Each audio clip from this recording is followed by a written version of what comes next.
خبر علی امین گنڈاپور وزیر اعلیٰ خیبر پختونخوا نے دی ہے، اور انہوں نے ایک انٹرویو میں یہ بات کی ہے کہ جناب معاملات جو ہیں وہ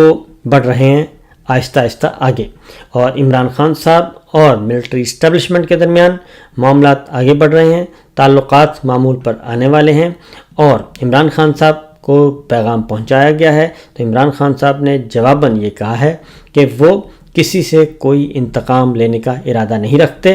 اور انتقام بدلہ یہ بالکل ایسا کوئی چانس نہیں، اور نہ ہی ہم ایسا کریں گے۔ یہ عمران خان صاحب نے پیغام جاری کیا ہے، اور باقیوں کو بھی انہوں نے کہا ہے کہ معاف کر دیا جائے۔ علی امین گنڈاپور صاحب اگر یہ بات کہہ رہے ہیں تو اس کا مطلب ہے کہ معاملات کافی آگے جا رہے ہیں، اور ہماری اطلاع کے مطابق بھی جو موجودہ قید تنہائی ہے، اس قید تنہائی میں بھی کوشش کی جا رہی ہے کہ عمران خان صاحب کے ساتھ معاملات طے پا جائیں، لیکن عمران خان کا صرف ایک ہی موقف ہے، ایک ہی اصول ہے، اور وہ یہ ہے کہ الیکشن فروری 2024 کا